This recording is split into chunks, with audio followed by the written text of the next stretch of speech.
Hello, everyone, and welcome back to Gaming News, where we talk about everything within gaming. And the last couple of weeks, we have covered a lot with Activision Blizzard and the lawsuit that is going on, and now a second lawsuit that is about to happen, which we will get into. But because there is a lot less information out there that is new about the Activision Blizzard situation, I've decided to include some of those articles in today's video along with the rest of the articles that I wanted to talk about because it does lead into a couple of other things that I discovered. So, without further ado, we will get started. The first item that I would like to talk about is something actually just really interesting to me. Focus Home Interactive has now joined forces with Dotemu, who is an indie developer that has released a lot of really cool and interesting games that I know one of the websites that I write for does cover. And I actually kind of see this as a good thing because joining forces with Focus Home Interactive, who is an incredibly successful publisher games company, will help hopefully elevate the indie developer Dotemu into a higher state for their various IPs. So the rationale of the deal is, as the video game industry continues to evolve, a significant portion of the market is turning to retro gaming. Today, nostalgic gamers and hardcore fans alike are snatching up re-releases of old home consoles, as well as adaptations of old games and mythical titles that benefit from the comfort of today's technologies. Dotemu has become an expert in this field and has already developed and re-released legendary franchises such as Final Fantasy, Another World, Double Dragon, and most recently Streets of Rage 4, which has been played over 2.5 million people worldwide. Dotemu also develops games in-house via its development team with such titles as YS Origins, Heroes of Might and Magic 3 HD, and the highly anticipated Windjammers 2. And I can't say that this is a bad thing because when joining forces with a big powerhouse like Focus Home Interactive, you're going to have a lot more reach, you're going to be able to bring in more sales, you're also going to be able to use more when it comes to putting together some of these re-releases and games. But anyways, I think this is a very good thing, and I'm actually very excited to see what happens as a result of this partnership between the two, and I hope that Focus Home is able to elevate Dotemu to the level that they would like to be at, and to be able to survive in the current climate. The next piece of news I'd like to talk about is XSolla, who recently fired 150 employees, and the letter that the CEO sent to employees was sort of met with some controversy and confusion. So, what am I talking about here? The Russian payment service company known as XSolla has fired 150 employees at once. What caused controversy wasn't the staff reduction itself, but the CEO's letter in which he tried to explain the reason behind this decision. So they talk about the founder and how it was leaked on August 3rd, but basically the translation of the email is right here, which is, you received this email because my big data team analyzed your activities in Jira, Confluence, Gmail, chats, documents, dashboards, and tagged you as unengaged and unproductive employees. In other words, you were not always present at the workplace when you worked remotely. Many of you might be shocked, but I truly believe that XSolla is not for you. Nadia and her care team partnered with 7 leading HR agencies, as we will help you find a good place where you will earn more and work even less. Sasha will help get you a recommendation, including the one from myself, and Natalia will read you your rights. Once again, thank you for your contribution. If you want to stay in contact with me, please write me a long letter about all of your observations, injustice, and gratitude. What the hell email is that? So, let's dial back a little bit. The reason why I'm talking about XSolla is because whenever you subscribe to like affiliates or partnered streamers on Twitch, you received 2 emails from various places to state that you've made a subscription purchase through twitch.tv. And the first email would detail the channel that you were subscribing to and how much it was and whatnot. Basically just like like a little sort of Twitch invoice, if you will. And then the second email was from XSolla, which is the payment company that Twitch would use to get the funds to the various people. And so if you had some form of issue with any kind of payment, you actually had to talk with XSolla, because Twitch isn't the one that directly handles, or at least in the past they didn't. So that's the reason why we're talking about this. And the second reason we're talking about this is obviously because this is kind of a douche move. A lot of employers at the start of the pandemic asked employees to start downloading apps that were time trackers to make sure that people were still sort of clocking in and that they were doing work from home and that it was trackable. Now, the problem with some of those apps is that those apps didn't just track you while you were at home and working. Some of them were particularly egregious and kept your GPS location at all times of day.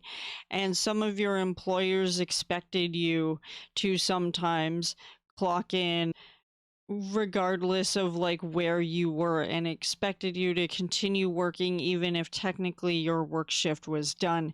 And there was a lot of controversy over that as well, just sort of talking about the idea of where do the rights of the employees extend and where do the employer's rights sort of stop at tracking your every movement outside of work.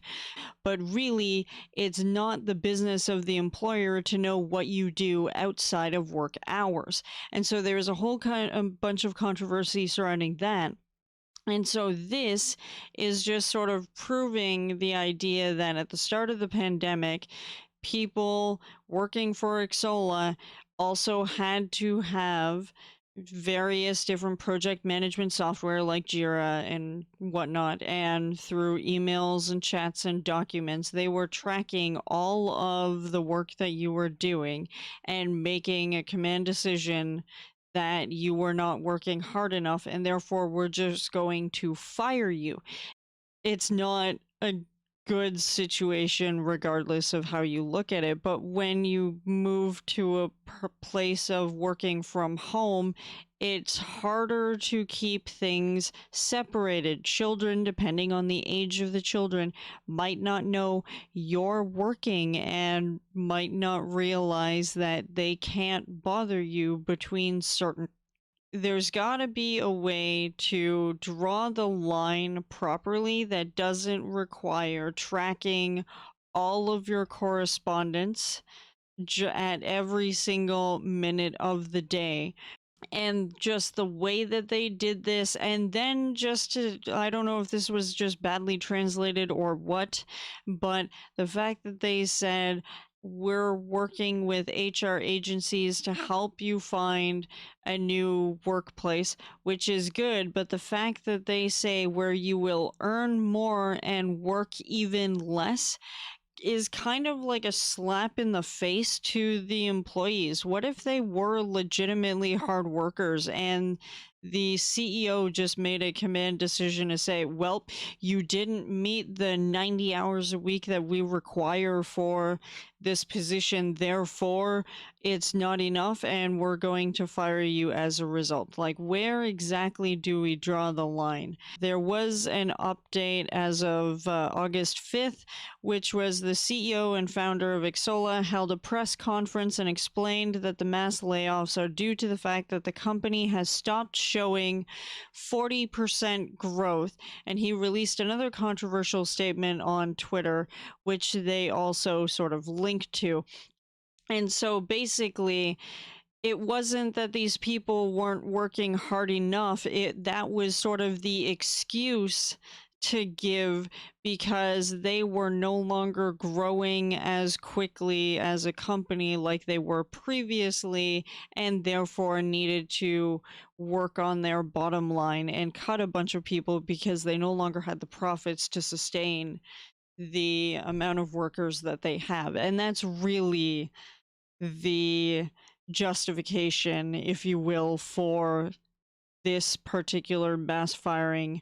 I think it's a bit scummy. I think it was very poorly handled, at least through what we've seen with the translation. But I'd love to know what you guys think about this, because there is a lot of moving parts when it comes to working from home and you're working for a bigger company or something like that who's using these apps to track your time worked. And I'd love to know what you guys think about that specifically. Do you think they extended too far? Do you think that was appropriate in their eyes? What do you think the employees could do? Just let me know what you're thinking about. Now we get to the Activision Blizzard part of this, so I will try and blaze through this because already a lot of this information is already out there and most of you have already seen this.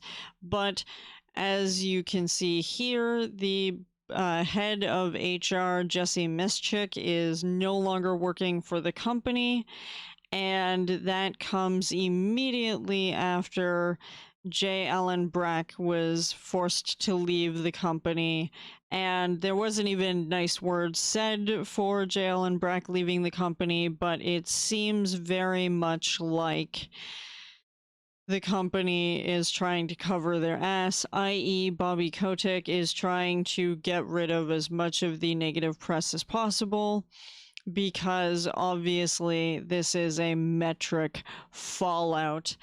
And it does sort of get worse. So while we've gotten rid of J. Allen Brack, while we've gotten rid of Jesse Mischik, while Afrasiabi is already gone from the company and has been for a while, you know, some of the other people from the Cosby Suite article, we've seen that some of these people have already moved positions into other companies, and some of the reports going on at those companies as well. A lot of the old guard in Activision Blizzard has already jumped ship, but it just seems like they're trying to clear house and trying to get rid of as much of that bad reputation as possible, because they've seen a massive decline in all of their games, their IPs.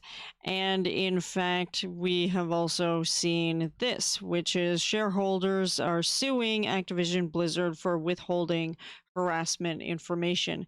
So the substance of this article is basically the shareholders found out that Bobby Kotick and the higher-ups knew that this mass investigation was going on by the DFEH, and they were never told about the mass amount of harassment and whatnot, and basically inflated the fact that their share prices would be high and whatnot. But with a poor performance of Bobby Kotick and the questions regarding his payment and whatnot.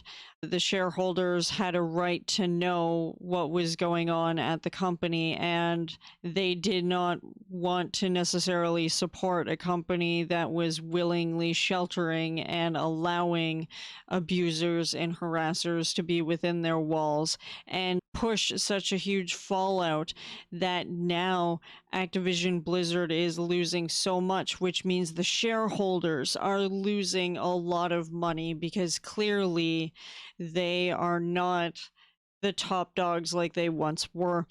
And so they've decided to sue Activision Blizzard. And it's a little chaotic. Obviously, Activision Blizzard is going to have a massive problem as they are dropping in share prices, as a lot of people are moving to different games, as people like Day9 spoke out on Twitter and said, I do not feel comfortable supporting Activision Blizzard right now because of all of the allegations, and we are just going to move away from all of that. And then we have this, which is Activision Blizzard employees form an ABK Workers Alliance and submit a letter to management ahead of today's earning calls. And it's interesting that J. Allen Brack was let go before the major earnings call, so meaning he probably knew about how bad it was and was either just by choice because his reputation was too bad at this point or whatever, that it was no longer good to be part of the company.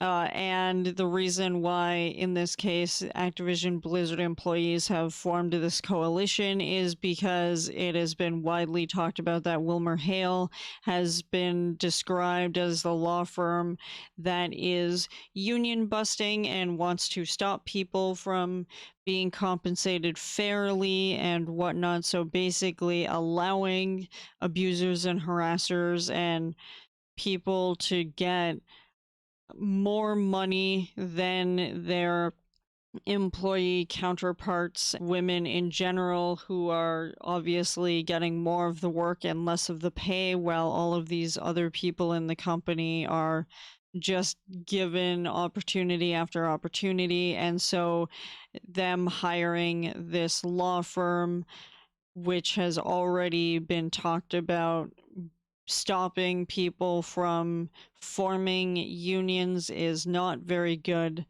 And it's just, it's a huge mess. We've also seen this, which was obviously published by the Washington Post. So amidst the harassment lawsuit, Coca-Cola, State Farm pull out of Overwatch League. T-Mobile, I believe, has also pulled out of being a major sponsor, and any kind of branding has now been covered over with duct tape until people get new jerseys for their teams. And as I said, it's just a massive, massive mess with this whole Activision Blizzard lawsuit. And I knew that it was going to just continue to go down the hill. People today are no longer going to stand with this kind of bullshit. And they want to be treated properly. They don't want to be harassed. They want to be able to go to work and not fear for their lives. Just anything regarding that. And of course, this means it kicks open the door to other things, which leads me to my last point, which is that how the founders' toxic culture tore apart Fullbright, the studio behind Gone Home. So Fullbright, co-founded by Steve Gaynor, known for his work on Gone Home and Tacoma, has stepped down from his role as creative lead on Open Roads following multiple allegations of mistreating Fullbright employees, particularly women. Development on Open Roads, which was announced in December 2020 and expected to star Carrie Russell from The Americans and Caitlin Dever from Booksmart, is behind schedule. 15 employees have left the studio since development on open roads began in 2019. Around 6 staff members remain. Speaking with Polygon, 12 former employees said their departure was at least in part due to Gainer's behavior towards workers, specifically women on the team. At least 10 of the employees who left since Open Roads production began were women. Multiple former employees who spoke with Polygon anonymously out of fear of retaliation described the Fullbright work environment as controlling, a place in which staffers felt undermined and demeaned by Gainer. Because of Gainer's status as the co-founder of a beloved indie darling, some former employees said they were worried about being blacklisted from the industry, though some ended up leaving the industry entirely anyway. These former employees said they did not experience or witness sexual harassment or explicit sexism. Instead, they said the studio's toxic culture hid behind the veneer of inclusivity, as women were allegedly repeatedly broken down by microaggressions. And I knew that that was going to happen between everything we know about Ubisoft, about Activision Blizzard, about Riot Games, that it was going to start coming to light that other studios that you know and love are going to feel the reverberations of those sexual harassment allegations, and all of those are coming out. And this is a lot of the reason why women are less and less possibly inclined to get into the gaming industry or get into competitive esports or anything of the sort, because of the poor treatment that is rampant throughout the industry. And again, while unions isn't going to fix it and firing these people isn't going to fix it, it is at least a step in the right direction. But we really need to start at the root, and it's difficult to know how scummy some people really are. And the fact that this has come out doesn't surprise me in the slightest. And I feel really bad that Gone Home is such a fantastic game, and I still need to sit down and play it, but it's been so well received since it released that a lot of people were looking forward to Open Roads and other titles published by the company. But if it's also being created out of a place of toxicity and harassment, something has got to change, and we've got to stop these people from just being assholes. There's got to be accountability. We've got to start somewhere. And for the love of God, please come out and talk about these experiences and these people, and let's get them out of the industry, because they are clearly not helping anybody. So that's all I've got for you today. I hope you've enjoyed this video, and stay tuned, as there will be more gaming news next week, and hopefully we will move on from Activision Blizzard, but we all know the reality that it's just not going to happen, especially since leading up to the lawsuit, we had multiple episodes where we talked about Activision Blizzard. So we'll see what happens in the future, but honestly, please let me know what you guys think about any of the topics we've covered today, and I will see you in the next video. Goodbye.